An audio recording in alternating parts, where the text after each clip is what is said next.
Hello, everyone. You're welcome to the BFEG online show. As you know, we are still in the spirit of Black History Month. We are still celebrating. We are still also making a big advocacy and also campaign as part of our project for 2025 Black History, which is to celebrate the contribution of the African and the Caribbean who fought in World War I and World War II. And as you all know, my name is Lucy Isaiah, aka Madam CEO. It's freezing, you know. It's freezing outside, but I am sweating. If I should tell you guys why I'm sweating, you don't want to know why I'm sweating. But I know so I know why I'm sweating. Hey! Let me know, I suppose. Let me tell you, people, she just finished hot Eba, hot one. So why would she sweat? See, guys, you see, the reason why I was telling Ogaga, I said, let's start this show. I said to him, no, wait, I need to eat this Eba.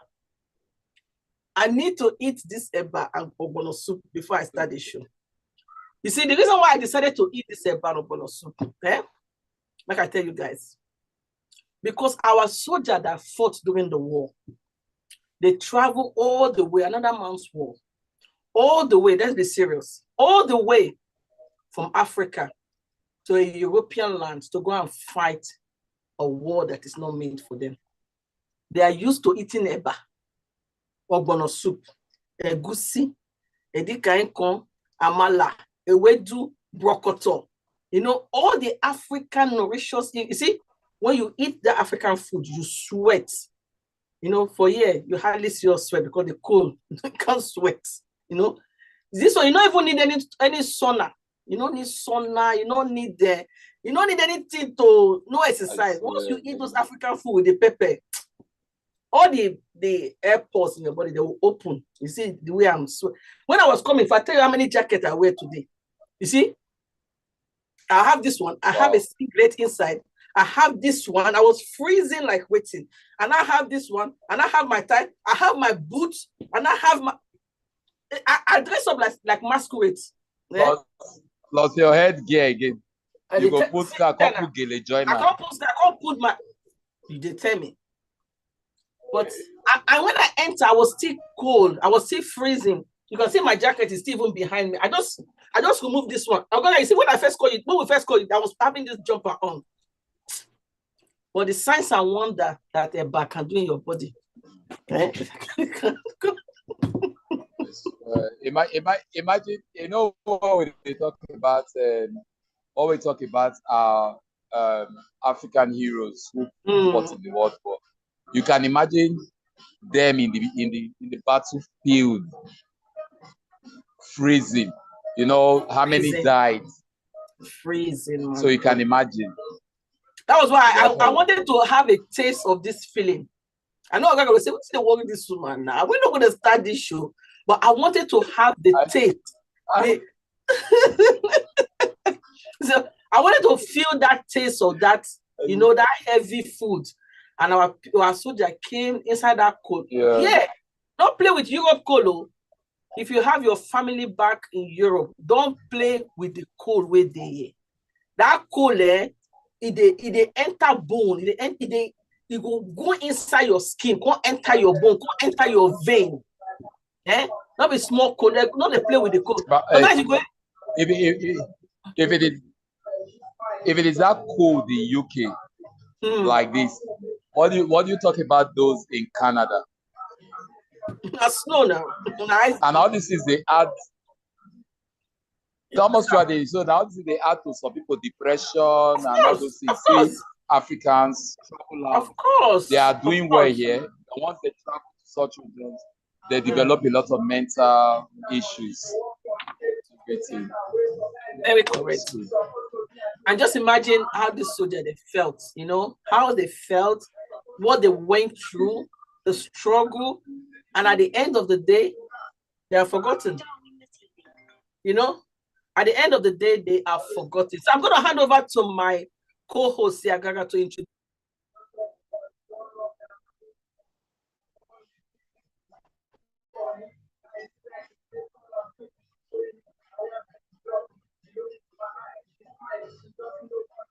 Your audio.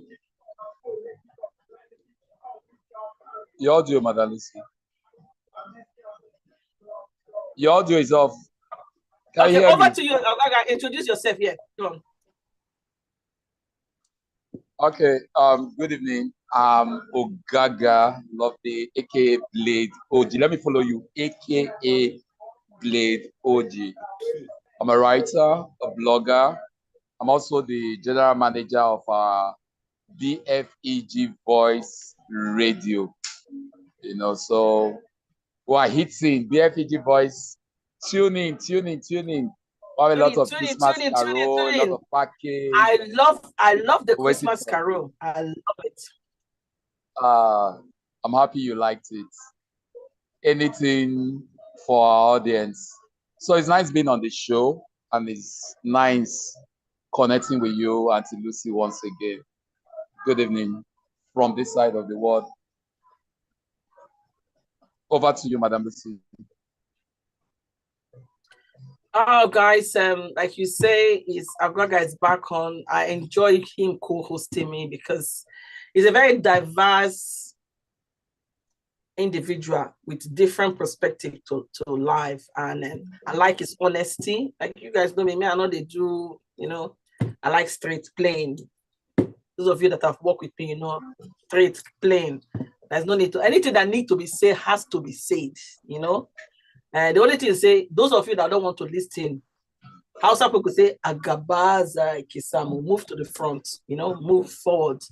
But if something needs to be said, we have to say it. And I'm glad that I'm still working with young, bright, intelligent people in Africa that still have their sense of wisdom, that still have their ideology, that want to make changes.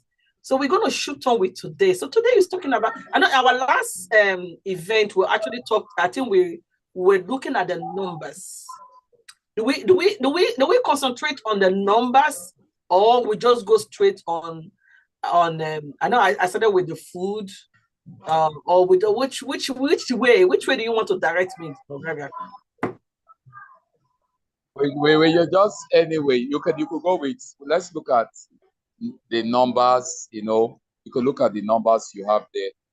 Let's see, so people appreciate, you know, how much was put in. Okay. So you could go ahead with the number. Okay.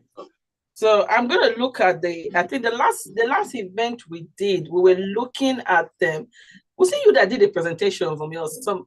Okay, were you doing it? Was it you that did the presentation? Yeah, it was. Yes, but I think I'm not able to. No. I'm just trying to. Pull if you are the one that did it, or maybe it was AD that did it for me. Okay, follow the outline. Was it you or AD? I think I sent you an outline. So it was I. So, but I think it was more of an introduction, preparing to. I think I have. Don't worry, I have it here. So, but we could just go ahead.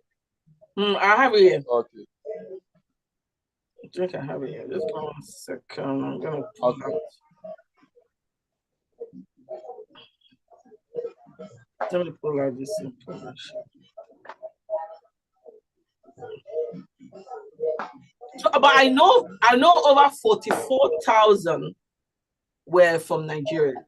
44,000 personnel were from Nigeria, and I know a lot of West Africa, West and North Africa. I think North Africa more support the French, those from the French colony.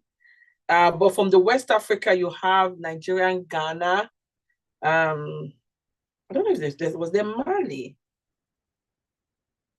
Okay, Unsung hero. So their commitment to, so we have I think one of the aim we actually picked this was to raise public awareness of the work, because over a year there's a lot of celebration around the World War I veteran, World War II veteran, their family, the Holocaust survivors. Yeah, Holocaust survivor. They celebrate their family. They talked about it. They raise. It's something that is even it's been discussed in school, and being that this year make it, is it 100 years of is it 80 something? Is it 80 something of 80 years of after the World War remembrance, and so they raise a lot of awareness to acknowledge the contribution of those that fought in the war.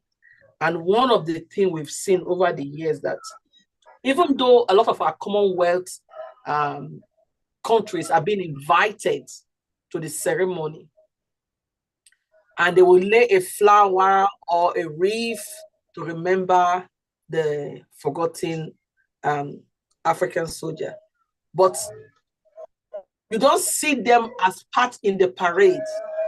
There is a parade that's done every year, where you see now we see the Caribbeans that are part of it, but we've never seen the African elements of it, where Africans are being invited. Those Africans that their families are still here. Invite their family. You know, their parents has paid the price. So invite their family so that they take glory and honor in what their fathers or their mom has done during the war. So we are looking into for them to invite their family, so that during that parade, those people, their children, some of them, don't be surprised that their children are here. It was their children or their family will be part of the parade that will march on this big street procession in London. Every day they call it the Remembrance Sunday, and they pay salute and people greet them, people acknowledge them. Recently, we've seen the GOCO soldiers are being part of the parade, the Caribbean soldiers. I've never seen the African being invited to be part of it. And this is why I'm saying a lot of our Commonwealth, our African embassies, as you are going there, I don't think it is necessary for you to request that their family being invited. This is where I said, where did African country, what are their role that they are playing? I know they do the Armed Forces Day. During the Armed Forces Day, did they talk about the soldiers that fought during the World War I, World War II? Maybe I should ask you, Ogaga. Is this something that is being discussed? You know, during the Armed Forces, I know you celebrate Armed Forces in Nigeria or in Africa, Armed Forces Day. Do they remember it? That's not even this. Yes, we have our Armed Forces Remembrance Day, and the focus is usually more on Nigerian soldiers that died during the Nigerian Biafra War. You don't really talk about the world wars much. So, but you see a lot of war veterans, soldiers who are headed, I think, what do they call them? The Nigerian Legion. They used to be represented. But the truth is, it's not just mentioning this or how do you remember them? Inviting them to an event is not remembrance. But actually, how do you care for them? What kind of life are they living after retirement? What happens to their pension? We know that most African nations are corrupt, especially Nigeria. Let's not try to paint Nigeria because we want to give Nigeria a better image in the international community. No. Like you said, we say it as it is. You see these soldiers, they are underpaid, or they were underpaid. Even the current soldiers who are serving are underpaid. They are not appreciated. Okay, let's see the mentality of our leaders when it has to do with the armed forces and police in the current time, if they can show such an attitude at this point, now you will not think about those who fought the World War, those who fought the Nigerian Biafra War. How many soldiers have you seen? Look at, like in UK where you are, if a soldier dies in active service, you see the way the funeral is conducted with respect, the family being honored. Do you actually see that much in Nigeria? If it's not just a very big soldier, or maybe the thing brought out maybe social media rape, and so they want to do a funeral. Outside that, what happens to current soldiers? How much do they pay? They go to their barracks. Even the police, go and see how barracks are. See the lives they are living. Look at the kind of houses you're giving soldiers, which means you don't regard them. You understand? Outside corruption, if maybe some of them are not corrupt, how would they even afford those expensive houses at retirement? Now, what of those soldiers in the infantry, the junior soldiers, the recruits that don't have access to influence or money? So what happens?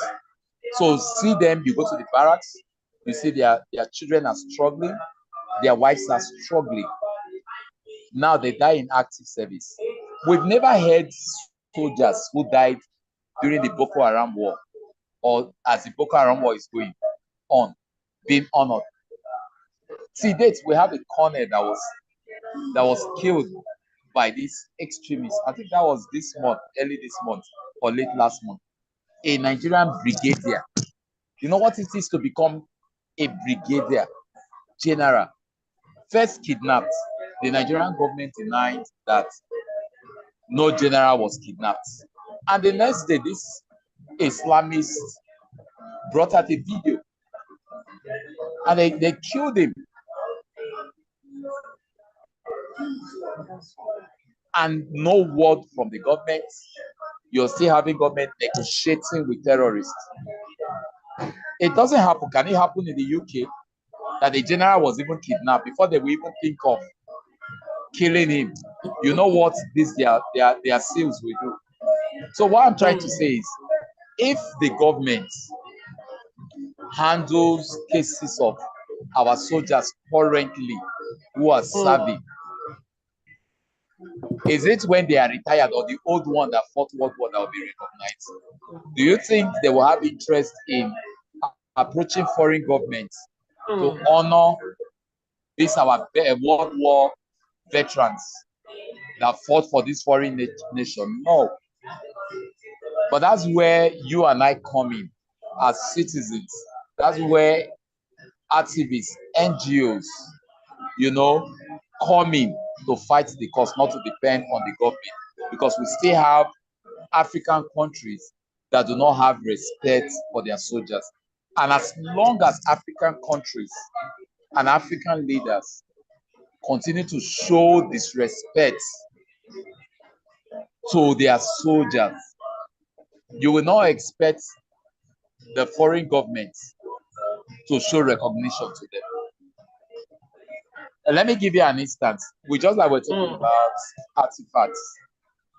Why did you think the foreign governments took the issue of returning artifacts serious?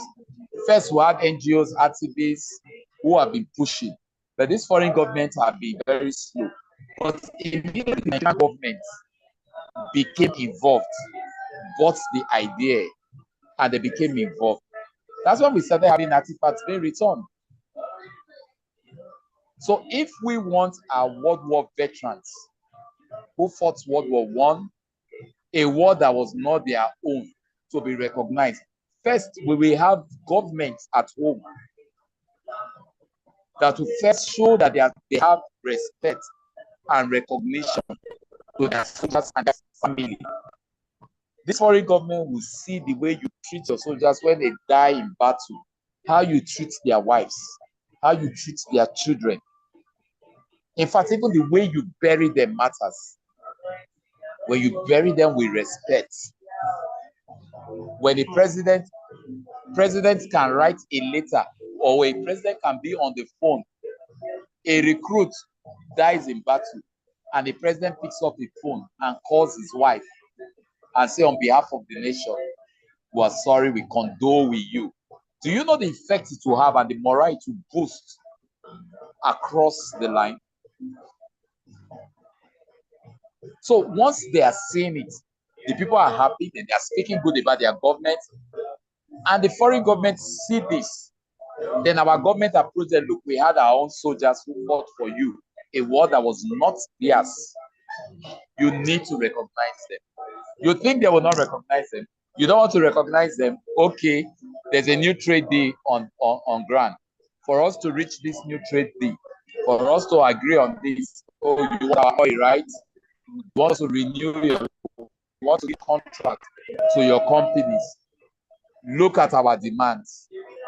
Our demands recognize our fallen heroes who fought a war that was not theirs.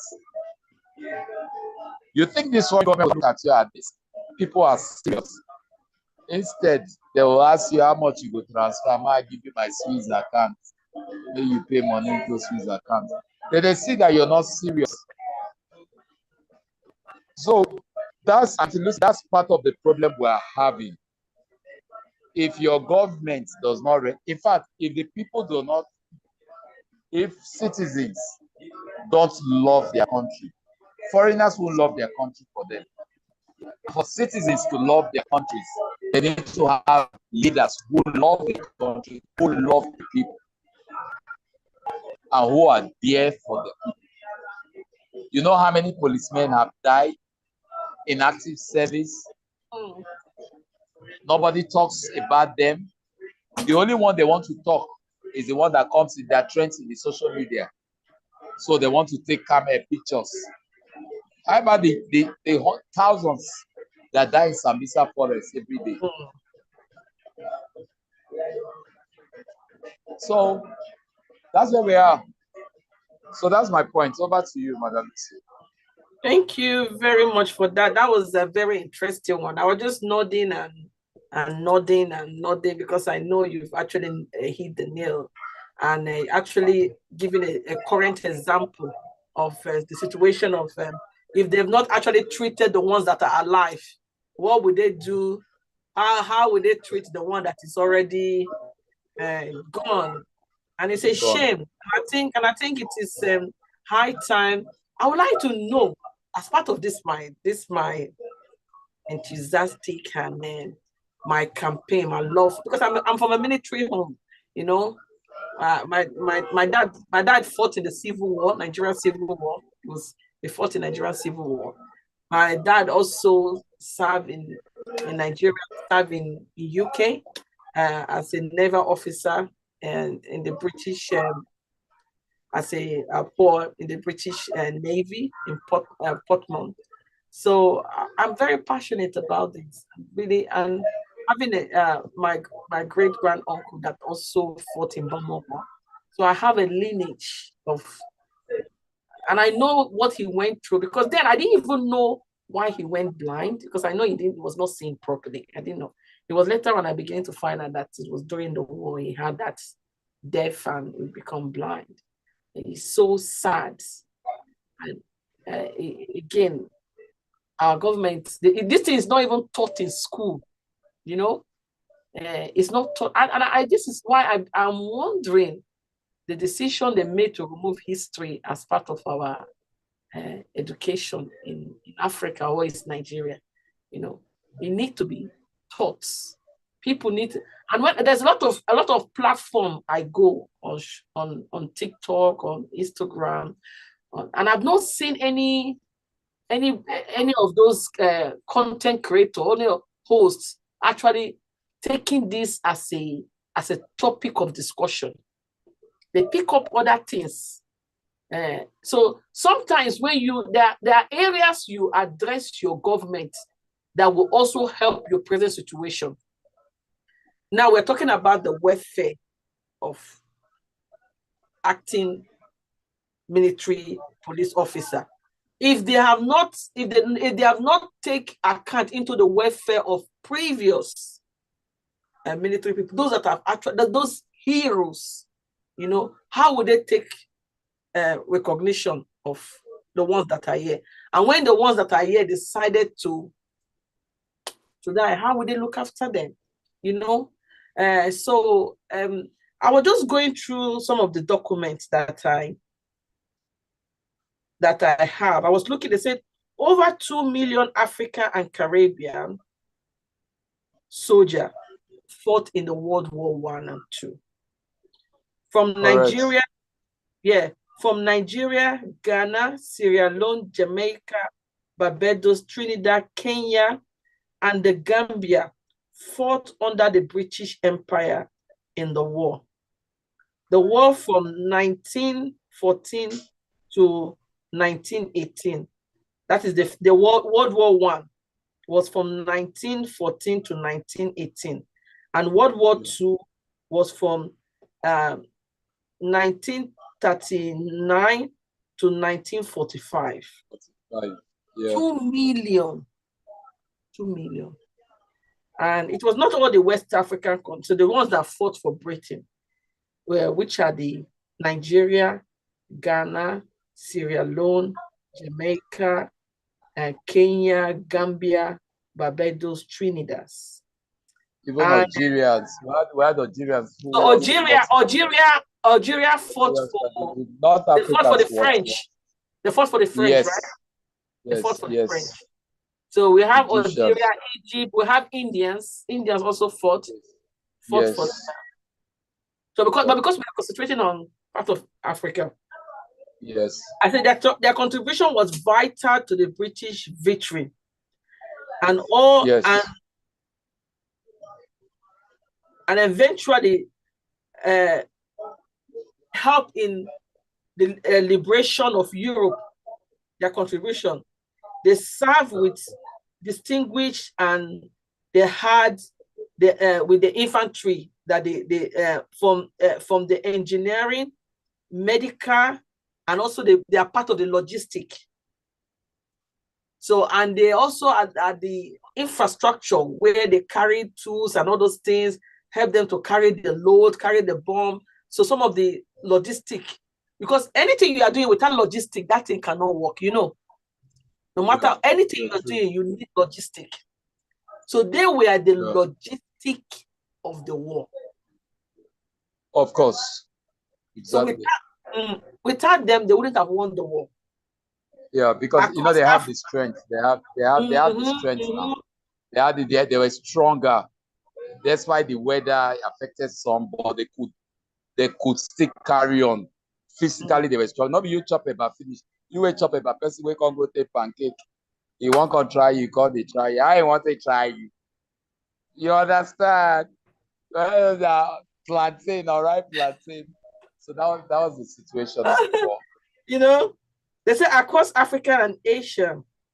The other one that actually give me a goosebumps. They said after the war, many were excluded from victory, the victory parade. And I was going back to see some of the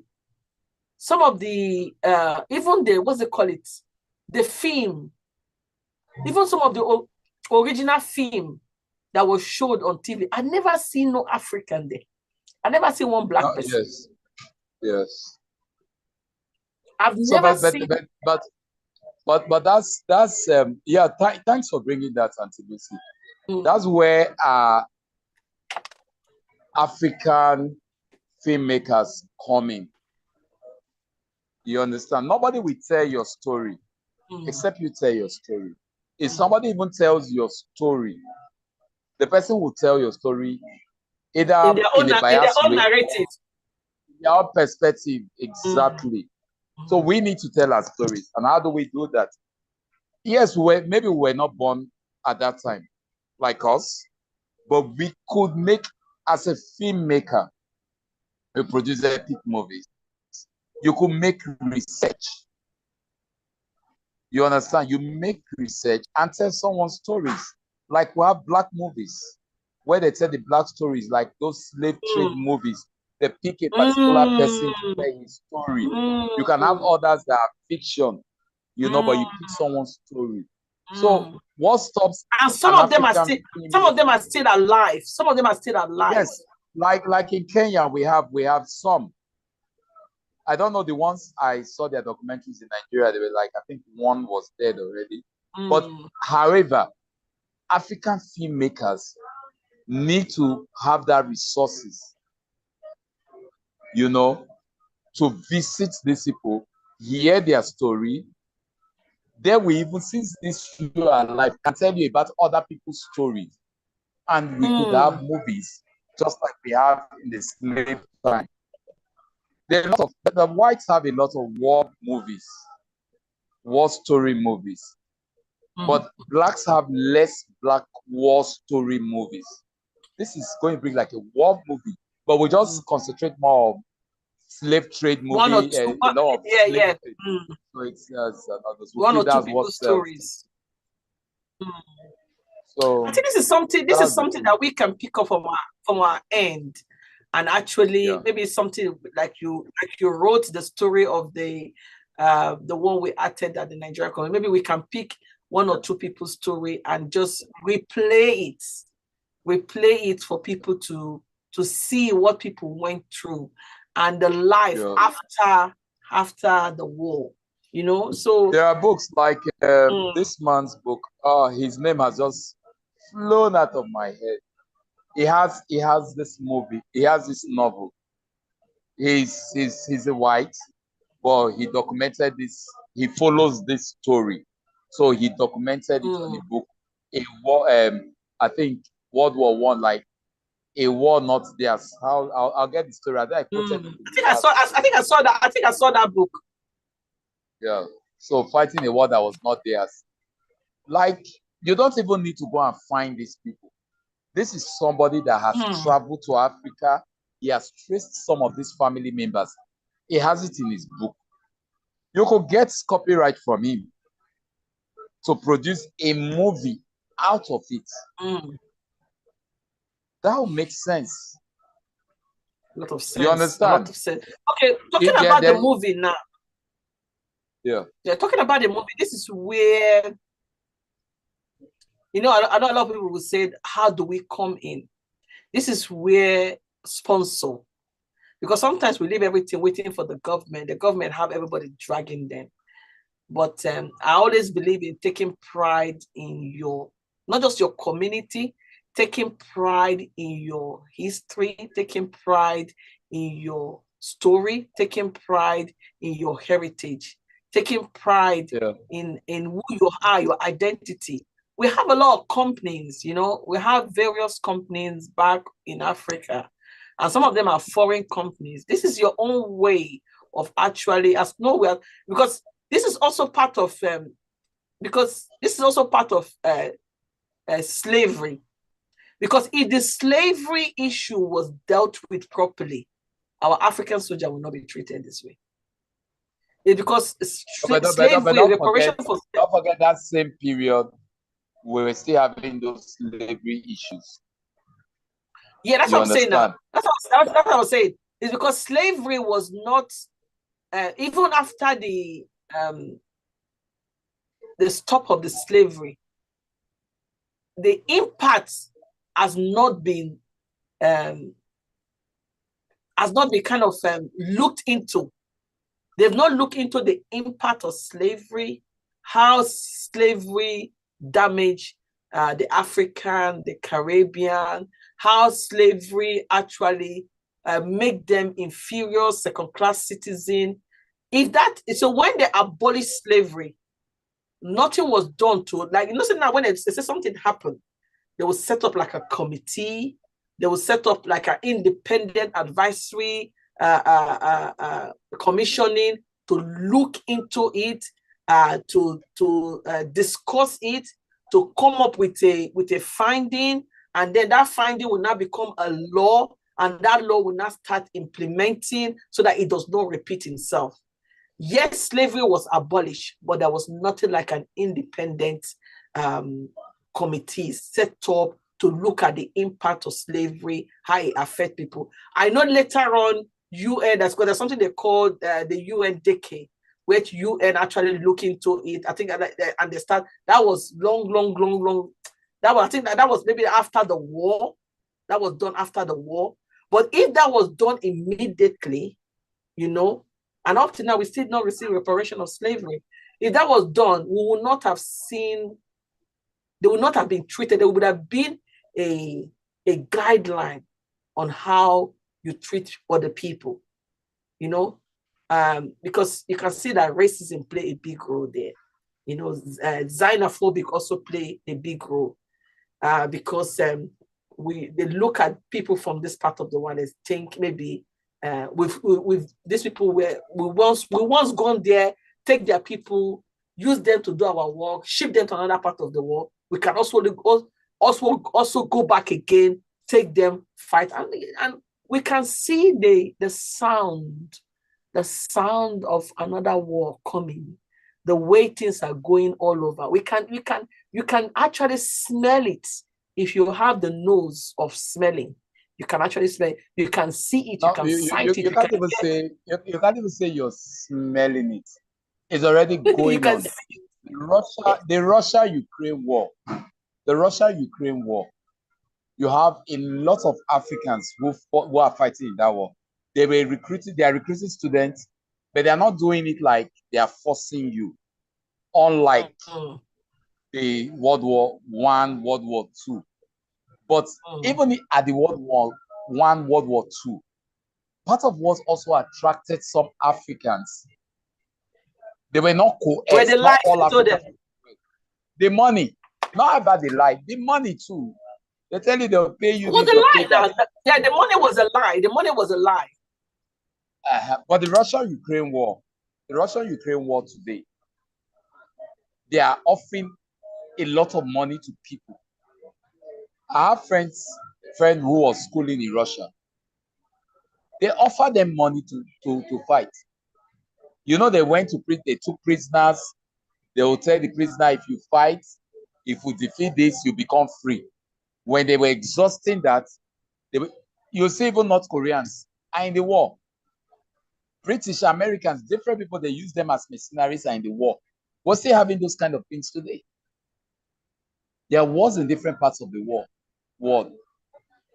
So they still use mercenaries because they don't have, when the war takes so long, they don't have, their people are not willing to continue dying. So they start attracting people. So it's still on those movie side. We talked about sponsorship. Tomorrow we're discussing Nollywood. So we'll be able to put the question tomorrow on our Nollywood guest. You know, why that's a perfect whatever happened, but that was a perfect way to actually address that issue to that side and see how they're going to do that. And they said that the story were buried in silence. Their family received little recognition. Let's go back to the family. You know, okay. Some of them that, like we were talking last time, that there should be a record. I don't know whether they don't have a record, because when you go to the memorial, they just put one long plaque, Africa. Like here now, we analyze. It was not all the African countries. Those African countries that participate call their name, you know. Like in India now, they say Indian. They did not say Asia. They call the country that actually took part. It would be nice to see a separate plaque with the name of this country that we have mentioned. Nigeria have their own plaque. Ghana, their plaque. Sierra Leone, plaque. Jamaica, Barbados, Trinidad, Kenya, and Gambia have their own individual plaque. Those are the ones that fought for Britain. And India, yeah. We need to see the plaque on the memorial, not packing all the Africa in one plaque and not calling their name, just put Africa. Yeah. Or you go to where the Caribbean is and just put West Indies, or not even calling all the Caribbean country. The Caribbean, I think they call their name on it. But I want to see that being done for the African country that fought especially for Britain. We want to see the name. Yeah, this where I think I'll suggest we use our platform, the Nigerian community in Greenwich, to be able to push this before, find out when the next event takes place, and be able to start with writing this opinion. You understand? This is what, let's see how it goes. If they buy the idea, if they don't, the next one will push it. We'll have a forum where we have these conversations. So I'm trying to also look at using our platforms for 2026, sorry, I'm going back a decade away. Now let's use 2026 to have, all this. We've had so much conversations in our platform, and yes, we've made a lot of progress, but I want to use it to also have an event where we'll be able to have these people who matters, to bring them together and have something like a discussion, a composure like they do in maybe Chatham House, let them hear this, hear from them, get their response. It could even be like a town hall meeting. Have a town hall meeting. Let's have this conversation. Let's hear from them. Let's get their perspective. Why are they not doing this? Why is it that India, that is Asia, has its own flag, but Nigeria, Kenya, Egypt, Algeria, you group it all as Africa. You just have one. Let's also have a conversation with how far the recognition for the families. If their problem is they are unable to recognize this family, which is not completely true, to say they don't have the records or they can't. There are a lot of authors, a lot of researchers that have gone their way to get some. What do you do about the ones that are living? I think the documentary I watched on the Kenyan veteran of the World War II, World War I, World War II. He said what they were just giving him was one stipend, one very little that goes nowhere. And he sees it like the way they were doing even when they were fighting the war. What they were paying the whites was different from what they were paying the blacks. Even upon retirement, upon ending the war, the whites are being paid better. So why are you not paying the blacks the same thing? So we need to have a town hall meeting using our platform where we see, okay, hear from them too. You understand? Because sometimes we don't know. I'm sorry, you don't mean. Here we say it the way it is. The people that might even be bringing this up might also be our African brothers that are discouraging them. Is it not our African sister that is in that is a leader of a party that is talking of how to deport our people? Said our own African that is an immigrant. Because you want to win an election, even your movement in the election. In fact, let's not do. We know who we are talking about. Kemi knows herself. So let's not yes. So it's actually Kemi Badnox I'm talking about. You are an immigrant. Your parents, I think they are still in Nigeria. Said the father, the mother. I don't know, but I know. I think the parents should still be. But because you have gone there, you married a citizen, you have become a party leader, you want to be prime minister, and to please a particular bloc, you are now looking for a way to bring tougher immigration, to deport people. You are now even making it difficult for people to become citizens. If that is how the people before you, the whites that were in that position, if that's what they did, will she have become citizen? So these things we'll be talking about, that we're putting all the blame on the British, not recognizing our people. you might be surprised it's the same our people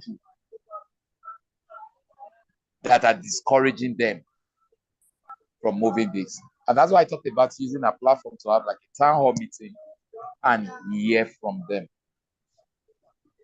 So that over to you, Madam. Thank you very much, Gaga. It was I think I totally second to what you said about inviting from this guy, I think what's his name? Is it Ade something? He's a journalist. He has been actually campaigning for this for a long time.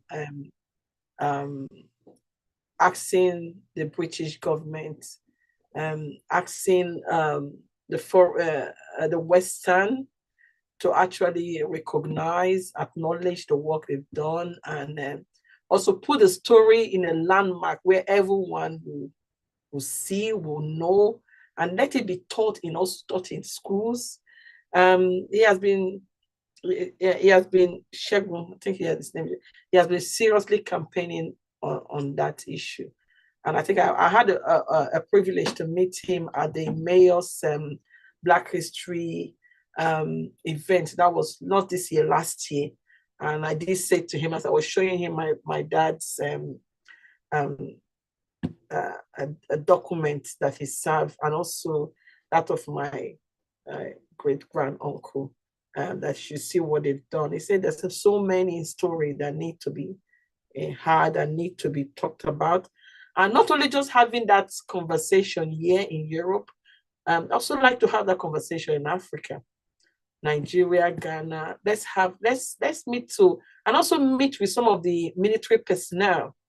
You know, that's something I would like to do when I come home, you know, and go to their office and say, can we understand why our contribution during the war is never talked about? Is this something you teach in your military school, or you don't teach it?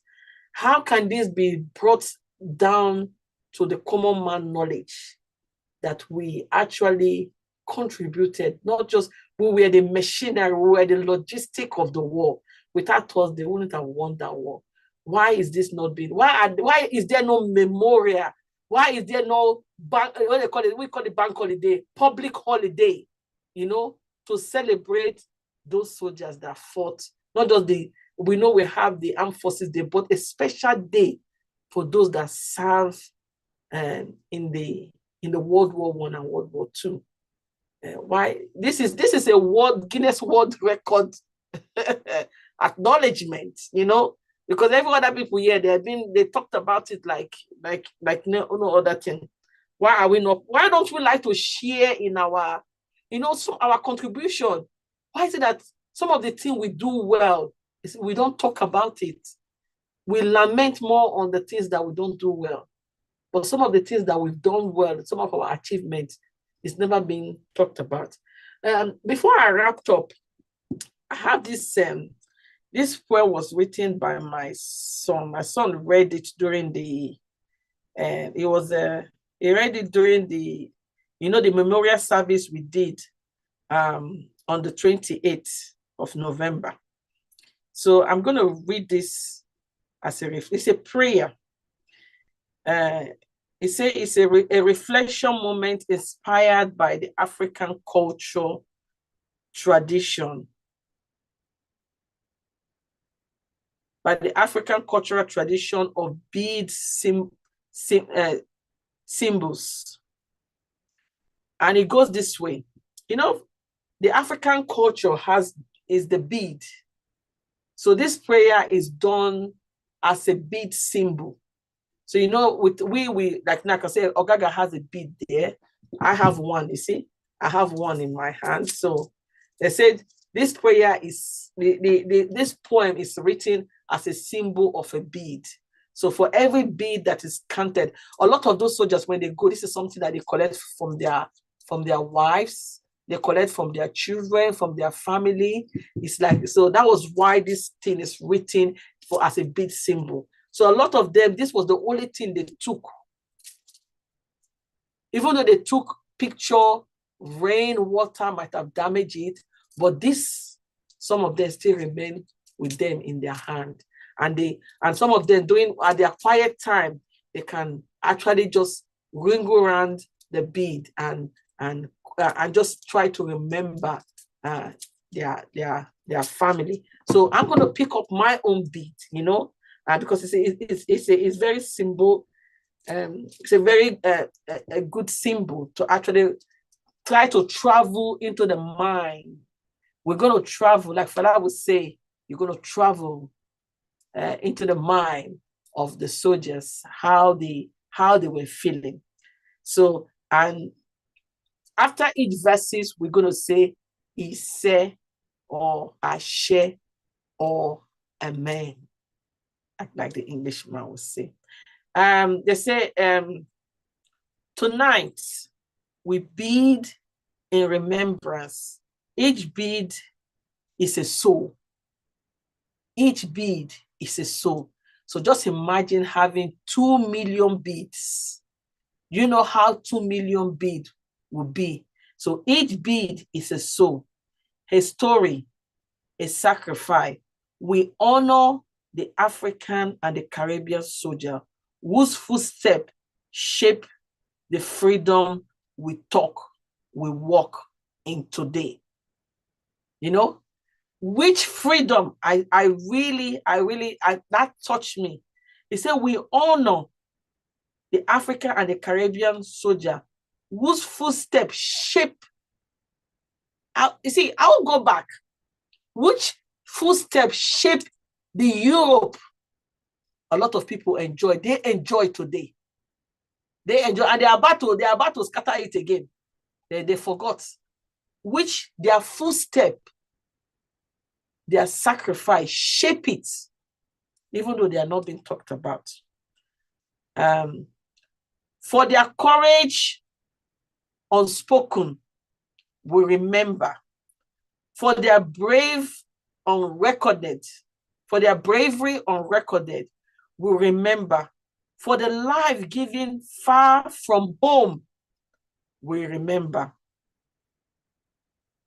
As we hold this bead, may we connect through gratitude. Bound in unity. He said bound in unity and strengthened by their legacy. May their spirits rest peacefully, he said. And may their name never again be forgotten, he said. And you know, I really come to a stage of saying that their courage, their suffering, their pain, and everything that they have contributed during this war, may it never be forgotten again. As we, their descendants,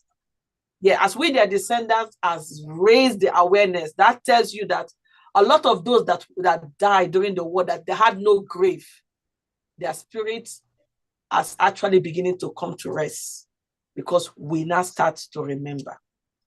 He said. Thank you all very much. Thank you very much. It has been amazing. I always enjoy having, because every time I listen to this history, this story, they remind me that I have the right to be here.